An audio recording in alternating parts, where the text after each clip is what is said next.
आप सभी को मेरा सादर प्रणाम and very warm welcome to you all on your own YouTube channel. I am back again to add a new episode to our series. जैसा कि आप सभी को ज्ञात है कि हम सहज योग अभ्यास से होने वाले लाभों के बारे में चर्चा कर रहे हैं। इससे पहले अपनी सीरीज के 3 एपिसोड्स में हमने सहज योग के लाभों के बारे में ही डिस्कस किया है। यदि आपने मिस कर दिए हों तो इस वीडियो के एंड में आपको उसके लिंक मिल जाएंगे, आप अवश्य देखिएगा। ये हमारा इस सीरीज का 4th एंड लास्ट एपिसोड है। इस एपिसोड में हम सहज योग से होने वाली 3 और विशेषताओं के बारे में चर्चा करेंगे। इसमें जो पहली विशेषता है वह है सहज योग ध्यान पूरी तरह से निशुल्क है। दूसरा, सहज योग ध्यान का नियमित अभ्यास सभी प्रकार के दुर्गुणों, आंखों की अस्थिरता, व्यसनों, नशे की समस्त लतों इत्यादि से मुक्ति प्रदान करता है। तीसरा, कृषि और पशुपालन के क्षेत्र में सहज योग पद्धति अति उपयोगी है। तो आइए सर्वप्रथम बात करते हैं कि सहज योग पूर्णतया निशुल्क है।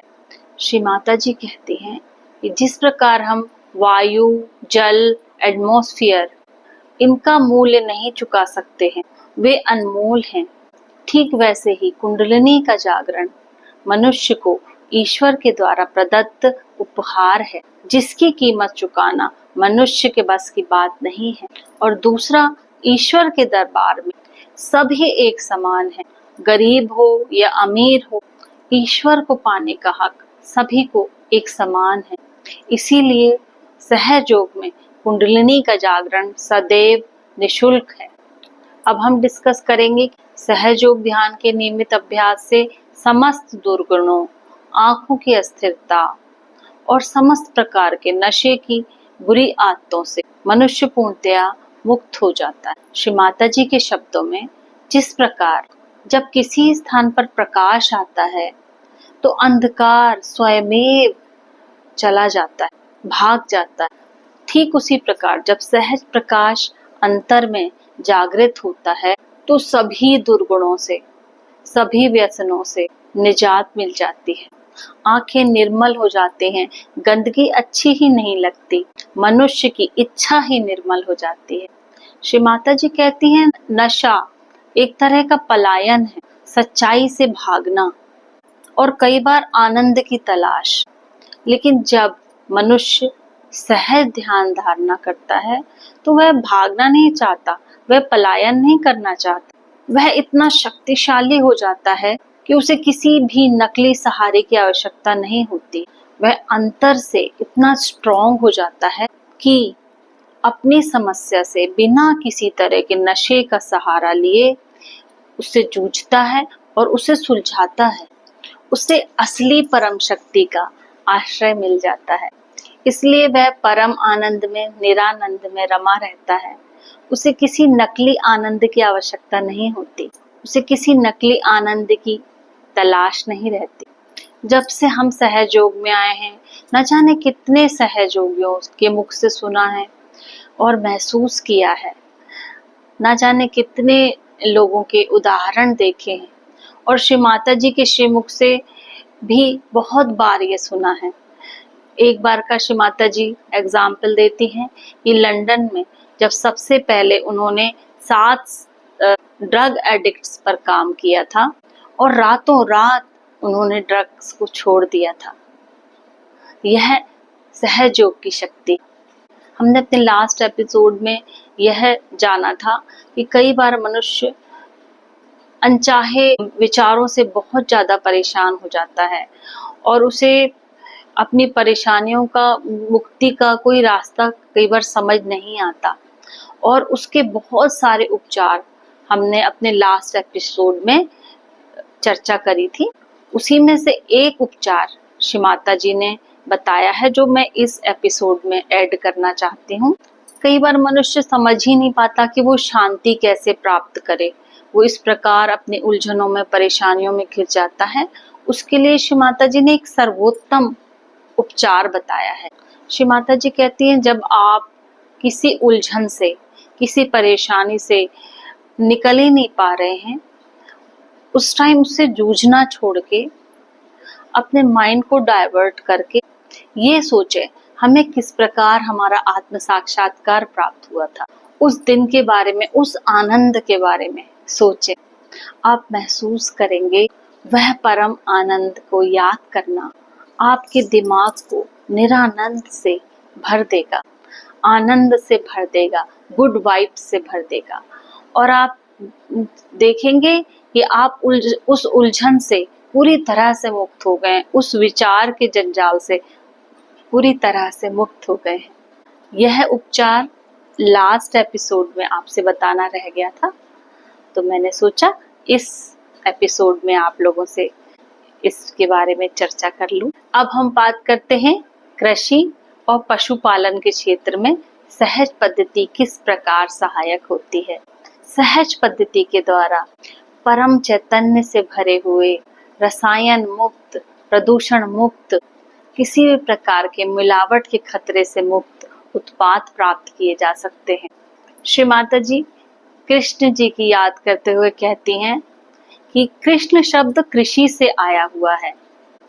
वो इसलिए इस बात को याद करती हैं, वो कहती हैं कृषि के क्षेत्र में सहज योग अति उपयोगी है। और वे कृष्ण जी को याद करते हुए कहती हैं, जिस प्रकार कृष्ण जी ने द्वापर युग में कृषि करी थी, उसका लाभ आज हम सहज योगियों के रूप में उठा रहे हैं।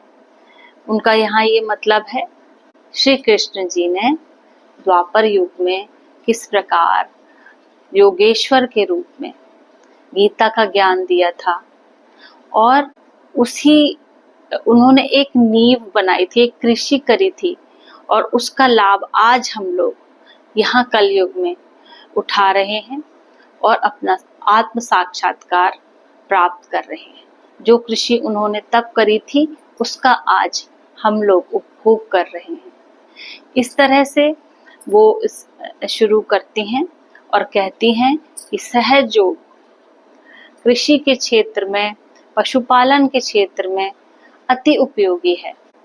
श्री माता जी कहती हैं, आत्म साक्षात्कार प्राप्त करने के बाद और नियमित रूप से सहज योग का अभ्यास करके जब हमको परम चैतन्य लहरियां प्राप्त होती हैं, तो हम उन परम चैतन्य लहरियों का, जो कि 5 एलिमेंट्स के द्वारा बनती हैं और ईश्वर के द्वारा निःशुल्क प्रदान की गई हैं, इनका इस्तेमाल एग्रीकल्चर प्रोडक्ट्स जैसे बीज, सिंचाई का पानी आदि में करके हम अत्यंत उन्नत उत्पाद प्राप्त कर सकते हैं।